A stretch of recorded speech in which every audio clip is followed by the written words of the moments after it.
Hello guys, അപ്പോൾ നമുക്ക് ഇന്ന് വെക്കേഷൻ ആഘോഷിച്ചുകൊണ്ടിരിക്കുന്ന രണ്ട് കുട്ടികളെ കാണാൻ വേണ്ടി പോവാം ഗൈസ്. ഞങ്ങൾ വരുന്നുണ്ടെന്ന് അവളുമാർ വിളിച്ചു പറഞ്ഞാൽ അപ്പോഴേ അവളുമാർ കുറേ ഓർഡർ ഇടാൻ തുടങ്ങും. ചീനി വെറ്റൽ, ചക്ക വെറ്റൽ, ബിസ്ക്കറ്റ്, അങ്ങനെ ഇങ്ങനെ അങ്ങനെയൊക്കെ പറഞ്ഞ് ഭയങ്കര ഓർഡർ ഇടലായിരിക്കും. അങ്ങനെ അതൊക്കെ വാങ്ങിച്ചിട്ടാണ് നമ്മൾ പോകുന്നത്. നമ്മൾ പറയും വാങ്ങിച്ചുകൊണ്ട് തരത്തില്ല എന്നൊക്കെ പറയും, പക്ഷേ അവർക്ക് കൺഫേം ആണ് ഗൈസ്, നമ്മളൊന്നുമില്ല എന്തായാലും ചെന്ന് കയറത്തില്ലെന്ന്. അങ്ങനെ ഉണ്ടടാ, ഉമ്മാടുത്ത് ഞാൻ പറഞ്ഞതൊന്നുമില്ല. ഉമ്മ മനസ്സറിഞ്ഞ് ഒരു ജ്യൂസ് കടയിൽ നിർത്തി. ജസ്റ്റ് ഇതുപോലൊരു വഴിയിലുള്ളൊരു കടയിൽ വലിയ തിരക്കൊന്നും ഇല്ലാത്തത് കൊണ്ട് നമ്മൾ മാത്രമേ ഉള്ളായിരുന്നു. അങ്ങനെ ഞാൻ വാട്ടർ മെലനും ഉമ്മ ക്യാരറ്റും ആണ് കേട്ടോ പറഞ്ഞത്.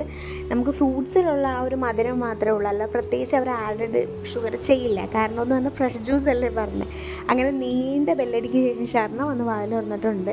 നമ്മൾ വരുമെന്ന് അവളുമാർക്കറിയാം, ഓർഡർ ചെയ്ത സാധനം കിട്ടുമെന്നും അറിയാം, പക്ഷേ വീഡിയോ എടുത്തുകൊണ്ട് വരുമെന്ന് പ്രതീക്ഷിച്ചില്ല. ബിച്ചുവിൻ്റെ വ്ലോഗ് നമ്മളൊരു ഈവനിങ് വ്ലോഗാണ്, അതിന് വേണ്ടി ഇവരെല്ലാം ഭയങ്കര പ്രശ്നമാണ്. ഷാഹിദായിട്ടൊരു വീഡിയോ ഇട്ടു. കുറച്ച് ഗെറ്റടി ആവാൻ പോകുന്നതേ ഉള്ളൂ. എനിക്ക് ഏകദേശം ഒരുങ്ങിയ ഐലൈനർ വേണമെങ്കിൽ എഴുതാം. കുറച്ച് ഒരുങ്ങി വന്നതാണ്. ഈ കൊച്ച് ഇവിടെ ഇല്ല, ആ ചെറുക്കനും അവിടെ ഇല്ല. ഇവർ രണ്ടുപേരും ഹണിമൂണിന് പോയിക്കോട്ടെ.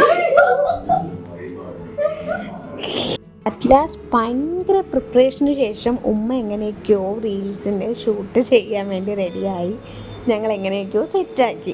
അതിനുശേഷം പിന്നെ ഞങ്ങൾ ഡാൻസ് പഠിച്ചുകൊണ്ടിരിക്കുക കേട്ടോ. ഞങ്ങളെ മിക്ക ഡാൻസും പഠിപ്പിക്കുന്നത് ബിച്ചു ആണ് കേട്ടോ. ഈ ബാക്ക്ഗ്രൗണ്ടിൽ നിന്ന് ആദ്യം കളിച്ചു. നമ്മൾ ഡാൻസ് പഠിപ്പിക്കുന്ന മാസ്റ്ററിന് ഇഷ്ടപ്പെട്ടില്ല. നമ്മൾ അടുത്ത ബാക്ക്ഗ്രൗണ്ട് സ്വിച്ച് ചെയ്തു, നമ്മുടെ സ്ഥിരം ബാക്ക്ഗ്രൗണ്ട്. ഇവിടെ നിന്നാണ് നമ്മളെല്ലാം കളിക്കുന്നത്. നമ്മൾ ഈ ഒരു സമയത്ത് പാട്ടൊക്കെ കഴിഞ്ഞു പോയി.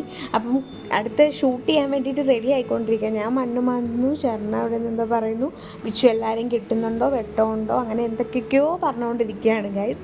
അങ്ങനെ ഇരിക്കുന്നുണ്ട് രണ്ട് കുട്ടിപ്പട്ടാളങ്ങൾ വന്നിട്ട് ഒരു സംഭവം നമ്മുടെ കൈ തന്നിട്ട് പറഞ്ഞു 10 രൂപയുള്ളൂ. അങ്ങനെ ഞങ്ങൾ 10 രൂപ കൊടുത്ത് വീഡിയോ എടുക്കുന്നുണ്ട്. അപ്പോൾ അവന്മാർ ഓടടാ ഓട്ടം.